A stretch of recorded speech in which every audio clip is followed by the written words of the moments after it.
Yo, what up, Giants fans? You're tuned in to New York Giants Now by Chat Sports. I am your host, Marshall Green. We got a mailbag coming up on today's show where we are going to answer questions from subscribers. So if you haven't yet, subscribe to the channel. All you got to do, scroll down right now and hit that big red sub button. Marty coming in with the first question on today's show. What up, Marty? Marty with a question says, does Jalen Hyatt, I thought I saw some breaking news right there. Does Jalen Hyatt make the starting wide receiver core? He's going to make the roster, no doubt about it, for sure. These are the 6 guys I currently have making the Giants roster. I think Wan'Dale Robinson is going to start the season on the PUP. So these are the 6 guys I have. Hodgins is a lock to make, Hyatt is a lock to make this roster. I'm worried. Worried's not the wrong word. I am unsure that he is going to be a pivotal part of this team in the early portion of the season. He's a rookie, and the Giants are pretty deep at the top end of that position, so it may take him a couple of weeks to become a starting receiver for this team. Neo coming in says, what do you think will surprise us? Who do you think will surprise us on the team? That's a good question. Man, I'm really looking at Trey Hawkins, the 6th-round corner out of Old Dominion. He's looked really good for Big Blue in the early part of training camp, man. You got a 6'2" corner that's 190 pounds. There was a deep route over the weekend. Jalen Hyatt took the top off the defense, and Hawkins is running with him step for step. A lot of people don't give him the love he deserves due to the fact that he's a 6th-round pick out of Old Dominion, and I don't even know where Old Dominion is. I know people that went there. I couldn't point it out on a map. I'm sure a lot of people are with me on that one. But could he be the Tariq Woolen of this draft? A late-round corner coming out of a small school. That's going to be really good. I sure hope he is. I think he's going to be a surprise player for the Giants this year. Fat Bass Outdoors coming in says, do you think that the Giants could trade for a wide receiver? At this point, no. I don't see the Giants trading for another wide receiver. I think that after they made the signing of Cole Beasley, they're good in that department unless more injuries creep up, which you definitely don't want to see happen. But I think that Cole Beasley was the receiver addition that the Giants wanted to make, and that dates back to last season. I remember doing a video on this channel saying that the Giants wanted to sign Cole Beasley, and I got a whole bunch of comments saying, but he's on the Bucs practice squad. Well, I hope you now know that you can sign somebody off of somebody else's practice squad. But I say that to say the Giants, they love Cole Beasley. They wanted to sign him last year. They couldn't make the money work. He was the player that's going to make this roster, and he's going to be the addition in the offseason. I'll ask you, though, should the Giants trade for another wide receiver? Do they need to go out and add more talent at this position? Let me know what you think. Type Y for yes, type N for no on if Joe Shane should trade for another pass catcher. Nope, coming in with the questions, is what do you think the tight end room is right now? So the tight ends that I think are going to make this roster are Darren Waller. I think that one's pretty set in stone. I think Daniel Bellinger is going to make this roster.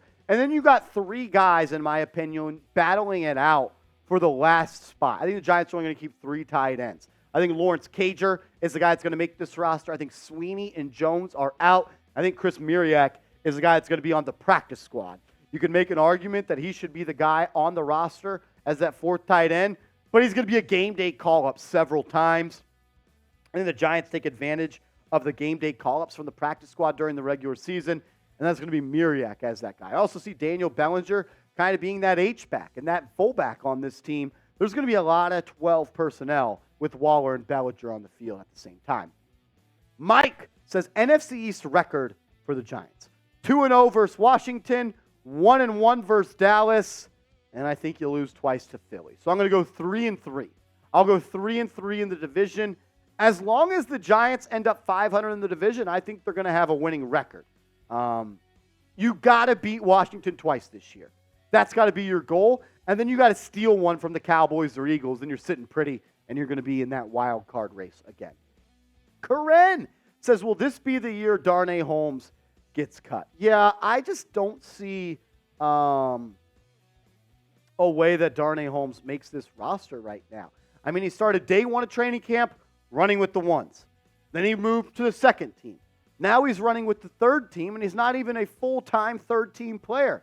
Giants save over $2 million in salary cap space if they do cut him. The Giants don't need necessarily the salary cap space, But it's always nice to have a little bit of breathing room going into the season to replace a player if he gets injured. You want to sign an Isaiah Hodgins. You want to bring in a Landon Collins, something of that nature like they did last year.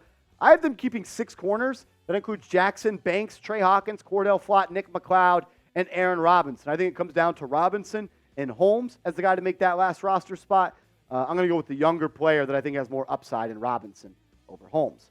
Joey DeLuca, what up, big dog? Says, who do you think is going to be our number 1 receiver? At season end, I think it's going to come down to the 2 guys of Darius Slayton and Paris Campbell. I think those are the guys that are going to be your number 1 and number 2 receiver for the Giants. The only reason I see it not being Paris Campbell is due to injuries. That'd be the only thing that I think slows him down. I think he fits perfectly in this offense. He could be in the slot. He could be a gadget guy. He could push the ball downfield. Got clocked at over 22 miles per hour last year for the Indianapolis Colts. Brings more speed to this position. And I'm not going to count out Darius Slayton, who has a great reputation of overproducing while also having a great connection and chemistry with Daniel Jones. Those would be my 2 guys, Joey. Rob Jigga says, what about this Habakkuk Baldonado? Any news on him? Haven't heard much of him coming out of training camp, to be honest with you. At the time of filming this video, the shoulder pads and full pads have not been worn at practice, so it's kind of hard to judge some of these guys because it's pretty much just been a passing camp, right? A lot of 7-on-7s, a lot of non-contact 11-on-11 drills. So an outside linebacker like HB, it's kind of hard to judge what he's doing. But pads come on Tuesday, August 1st, I believe is Tuesday. Yeah, Tuesday, August 1st. So we're going to know more by then. Fat Bass coming in with another good one. Do you think that the Giants will pick up Tyler Boyd either this year or next year? Maybe. I don't know, though. It's so hard to project so far into the future. I'm just kind of focused on this year right now, to be quite frank with you. Giants have a good opportunity on their hands right now to be a team that could compete. Boyd's a solid player, no doubt about it. Maybe since he has to move on from one of these receivers. Yeah, maybe. I don't know, though. I don't know. Jesus Diaz, Isaiah Hodgins stats this season. Can I get 700 yards from Hodgins, 650 yards, 50 catches, and 6 touchdowns? Like, maybe that's a little bit much. Not sure exactly what his role is going to be for this team, but I expect him to be a solid player and a good contributor to this offense, no doubt about it. Matthew Valverde, love that last name. I heard Slayton had been working on his hands. If he can catch reliably, he's going to be different. Yeah, there was this video that actually went viral of 2 different styles of catching, which is wild to think about, that Darius Slayton has had throughout his career. He's really focusing on catching the ball away from his body, but it being a sticking point to where he catches the ball, it doesn't move in and it doesn't move side to side. It's like he's running around and it's like catch, stick, and just tuck right away. Whereas in the past, you've seen him kind of double catch a lot of passes, not having that confidence. But man, if Slayton can ever shore up the drops and continue that great chemistry with Daniel Jones, he is going to be a good threat, and especially a deep threat for this football team. As Have Guard comes in with a super chat, what percentage do you think the Giants will make it to the Super Bowl, 1 to 100?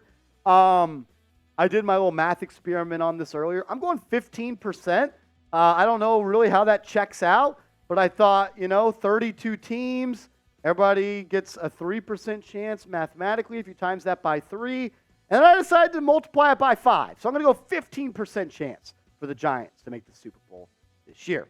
As always, I just want to say thank you and shout out to the real ones for tuning in to New York Giants Now by Chat Sports. If I missed your question, it's your own dang fault. So go down right now and hit that sub button because we only take questions from subscribers.